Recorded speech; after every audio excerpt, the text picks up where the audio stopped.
Selamat datang di pecinta manga. Kali ini aku akan melanjutkan manhwa yang berjudul Ranker Return. Sebelum kita mulai dengan videonya, jangan lupa subscribe channel ini. Terima kasih. Sebelumnya di Ranker Return, setelah berhasil menyelesaikan boss solo raid, Yuno didatangi sekelompok player yang memperkenalkan diri mereka sebagai player dari Mano Guild, bagian dari Mega Guild, dan meminta Yuno untuk bergabung dengan guild mereka. Mendengar itu, Yuno langsung menolak untuk bergabung karena dia memang tidak tertarik.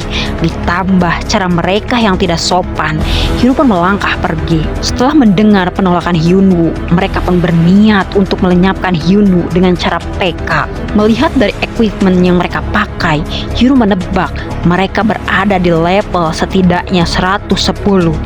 Haruskah dirinya melawan mereka saat Yuno begitu lelah, pikir Yuno. Saat itulah muncul seseorang di depan Yuno dan bertanya pada Yuno, apa Yuno sedang dalam posisi kesulitan. Orang itu pun memperkenalkan dirinya pada Yuno. Dia bernama Yu Junho dan dia adalah pengasuh alias penjaga yang dikirim Nikki untuk Yuno. Yu Junho juga mengatakan tugasnya adalah untuk menyingkirkan semua bajingan dan pembuat onar yang mengganggu player bintang di bawah naungan Nikki. Akhirnya Yuno mengenalinya karena Kyle pernah memberitahu Yuno tentang pengasuh atau penjaga. Setelah perkenalan singkat itu selesai, Yu Junho langsung berkata dengan sopan pada player yang berasal dari Mano Guild untuk pergi dan berjanji untuk tidak mengganggu Yuno lagi. Mendengar perkataan Yu Junho, para player itu tambah murka.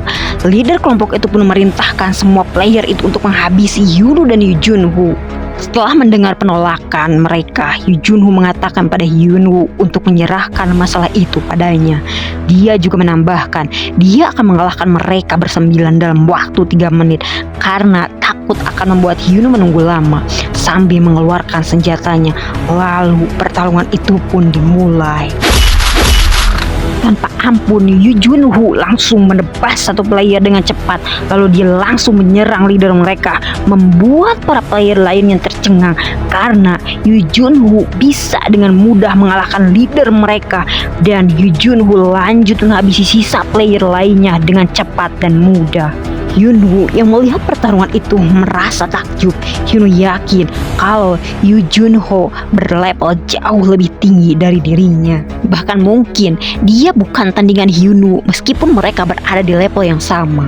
Setelah melihat Yu Junho selesai menghabisi para pengganggu itu, Yuno memuji kehebatannya dan berkata kalau Yu Junho pasti berlevel tinggi. Setelah mendengar itu, Yu Junho menjawab kalau dia berlevel 170. 170, pikir Yuno kaget. Yuno pun bertanya, kenapa seorang ranker melakukan pekerjaan sebagai penjaga? Yu Junho pun menjawab kalau dia butuh uang karena kalau cuma jadi seorang ranker tidak bisa menghasilkan uang. Ditambah kalau dia hanya bermain game tanpa menghasilkan uang, bisa-bisa dia diusir istrinya. Beberapa hari kemudian, terlihat Yuno dan Tangi sedang berjalan di gurun. Yuno merasa kesal karena setelah Yuno menyelesaikan boss solo raidnya, dia langsung pergi ke wilayah suku Tuma untuk mencari informasi tentang kelompok pemberontak. Tapi setelah beberapa hari mencarinya di sana, Yuno tidak menemukan apa-apa. Yuno malah hanya menemukan para goblin. Sekarang Yuno dan Tangi sedang menuju ke Danau Brigen dan berharap dia bisa menemukan petunjuk tentang kelompok pemberontak. Di sepanjang perjalanan, Tangi mengeluh kelelahan pada Yuno dan bertanya, kenapa Yuno mensummonnya padahal mereka bahkan tidak sedang bertarung. Yuno pun menjawab kalau dia sengaja mensummon Tangi untuk menemaninya. Yuno kesepian karena Yuno menjalankan solo quest. Mendengar itu, Tangi marah dan menendang Yuno sampai Yuno tersungkur. Tapi karena hal itu, akhirnya Yuno berhasil menemukan jejak kaki dan jejak roda gerobak. Di dunia nyata, streamer arena Cina Tian Heo, dia mendapat kabar kalau perusahaan Porsche akan berhenti mensponsorinya dan memintanya untuk menghapus banner Porsche dari live streaming videonya. Mendengar itu, Tian Heo murka dan berkata dia tidak butuh uang dari mereka, dia hanya butuh banner Porsche itu saja. Tapi para petinggi Pors tetap menolak permintaan Tian Heo dan berkata kalau para petinggi berpikir Gulmuk Boss alias Hyunwoo jauh lebih cocok dengan citra perusahaannya. Mendengar perkataan itu, Tian Heo menjadi jauh lebih murka dan membanting HP yang dipegangnya sambil berkata, jadi dia tidak cocok dengan citra perusahaan. Gulmuk Boss, apa mereka pikir aku tidak lebih baik dari seorang noob seperti dia? Beraninya mereka berkata seperti itu, murka Tian Heo. Apa barusan kau bilang Gulmuk Boss? Kata seorang dari belakang Tian Heo. Arena Largest Guild, Nine Dragon Guild Eksekutif Liu Sui. Liu Sui pun berkata, Gulmuk Boss, kalau tidak salah dia adalah Rocky yang sangat terkenal yang berhasil menang 100 pertarungan berturut-turut di Colosseum. Tian Heo pun mengatakan pada Liu Sui kalau Pors baru saja mengabarkan mereka akan mengakhiri kontrak dengannya. Liu Sui pun bertanya, apa Pors lebih memilih untuk bekerja sama dengan Gulmuk Boss? Beraninya mereka berpikir kalau noob seperti Hyunwoo bisa menggantikan seorang streamer Cina yang terkenal seperti Tian Heo. Dan melanjutkan, apa Tian Heo ingin Liu Sui menyingkirkan Hyunwoo? Liu Sui pun menambahkan, Tian Heo tidak usah cemas, dia melakukannya karena mereka sudah seperti saudara kandung. Lagi pula, dia memang khusus untuk menangani orang-orang seperti Hyunwoo. Kembali kepada Hyunwoo di dalam game, Hyunwoo dan Tangi mengikuti jejak yang mereka temukan. Apa Anda mau memasuki camp pemberontak? Terdengar notifikasi yang menandakan mereka telah berhasil menemukan tempat persembunyian pemberontak yang mereka cari selama berhari-hari.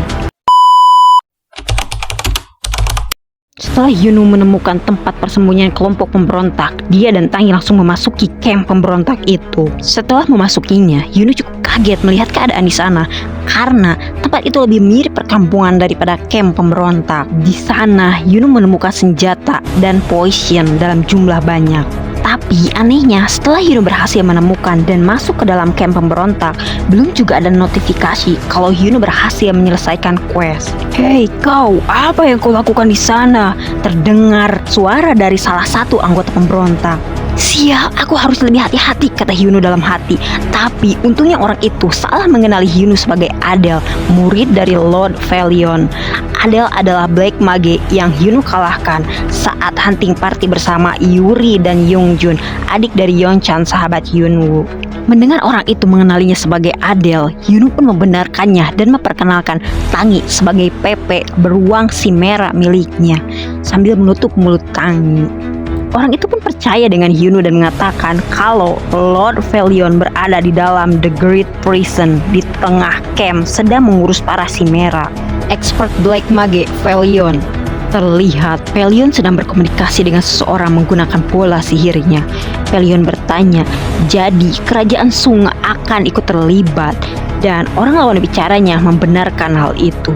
Valion pun berkata, mereka harus melakukan rencana mereka sesegera mungkin dan memerintahkan lawan bicaranya untuk mengumpulkan semua Black Mage yang berada di selatan. Karena penguasa Ripa Kastil sudah sepakat untuk bergabung dengannya, dalam 3 hari mereka akan memulai penyerangan begitu penguasa Ripa Kastil memberi sinyal. Ditambah Valion sudah berhasil mengumpulkan ratusan undead dan Chimera. Terlihat ada seseorang di belakang Valion yang sedang menguping percakapannya. Sadar akan hal itu, boom, Valion langsung mengeluarkan serangan ke arah orang tersebut. Tapi anehnya tidak ada siapa-siapa di sana. Dia pun menganggap kalau itu mungkin hanya perasaannya saja. Terlihat Hyunwoo lari begitu cepat. Informasi tentang pemberontak satu persatu. Hampir saja aku ketahuan, pikir Hyunwoo. Jadi ternyata yang menguping pembicaraan Valion tadi adalah Hyunwoo.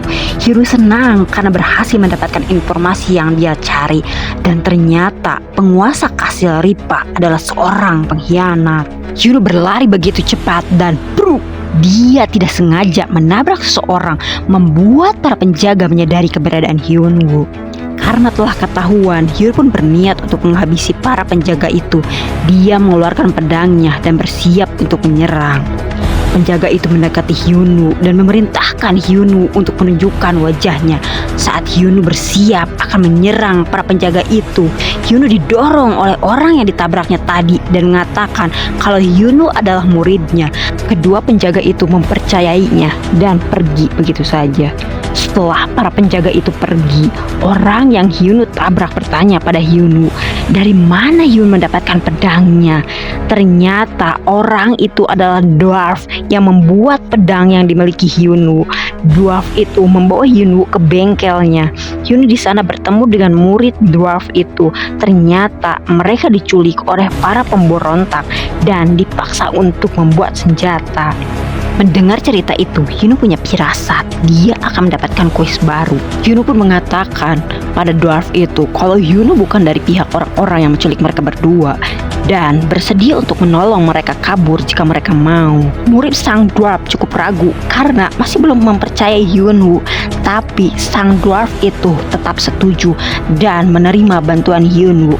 Tapi dia tidak bisa pergi dan meninggalkan senjata yang dia buat di sana karena mereka sudah seperti anaknya. Red Enfield Tribe bantu orang suku Red Enfield yang diculik untuk melarikan diri dari kamp pemberontak. Grade B, persyaratan melarikan diri dari kamp pemberontak dengan para dwarf. Reward suku Red Enfield Quest. Setelah mendapatkan quest itu, Hyunwoo berkata kalau mereka bisa mengandalkan Hyunwoo. Padahal dalam hatinya, jiwa-jiwa mata duitan Hyunwoo meronta-ronta karena Hyunwoo mendapatkan quest dengan reward quest lainnya. Dia sudah tidak sabar dengan reward yang akan dia dapatkan nantinya. Sementara itu, di suatu tempat pub di kerajaan Yutmar, Ponic Guild, Wakil Guild Master Rachel, Ponic Guild, Guild Master Carrie, New World Guild, Wakil Guild Master Kang Junggu, New World Guild, Guild Master Kim Sok Jung. Terlihat dua guild sedang melakukan pertemuan. Ternyata Kim Sok Jung dari New World Guild ingin mengajak Ponic Guild untuk bekerja sama untuk menyelesaikan quest. Carrie, Guild Master dari Ponic Guild pun mengatakan kalau informasi yang mereka ketahui tentang main skenario sangat rahasia, bahkan di antara guild mereka malah satu langkah tertinggal dari New World Guild tentang main skenario. Jadi apa untungnya kerjasama itu untuk New World Guild? Ternyata Kim Sok Jung sengaja menawarkan kerjasama agar Ponic Guild tidak mengganggu Golmuk Boss alias Hyunwoo. Bahkan Kim Sok Jung menekankan hal itu pada Guild Master Ponic Guild, Carrie. Carrie berpikir kalau dia dan guildnya terus mengejar Hyunwoo, Kim Sok Jung akan memulai peperangan. Kalau saja dari awal dia tahu kalau Hyunwoo terlibat dengan New World Guild, dia tidak akan mengejar Hyunwoo karena dia tahu guildnya bukan lawan yang sepadan dari New World Guild. Carrie pun dengan mudah setuju dengan permintaan Kim Sok Jung. Bukannya senang permintaannya terkabul, Kim Sok Jung malah merasa bosan karena dia berpikir zaman sekarang tidak ada seorang pun yang punya nyali untuk membela diri mereka sendiri. Kerja sama baru antara New World Guild dan Ponic Guild menjadi topik pembicaraan di seluruh penjuru kota. Banyak orang-orang berasumsi kalau kedua guild akan mendominasi main skenario. Namun esok harinya sebuah video muncul membuat arena community gempar. Terlihat Kang Junggu sedang memberitahu Kim Sok Jung tentang video yang menggemparkan arena community. Dan pastinya kalian sudah tahu siapa pengupload video itu. Iya, Golmuk Boss alias Hyunwoo. Di dalam video, Hyunwoo berkata pasti banyak player yang ingin berpartisipasi dengan main skenario, tapi karena guild-guild besar sudah mendominasi main skenario, membuat para player tidak bisa berpartisipasi. Tapi kali ini Hyunwoo punya kejutan spesial. Dia akan memberikan informasi tentang main skenario yang dia ketahui. Dan bagi siapapun yang tertarik dengan main skenario bisa datang ke Kastil Ripa 3 hari lagi. Setelah melihat video itu, Kim Sok Jung takjub dengan Hyunwoo karena mau membagikan informasi berharga tentang main skenario, sesuatu yang bahkan tidak bisa dibeli dengan semua uang di dunia ini, membuat Kim Sok Jung semakin tertarik dengan Hyunwoo.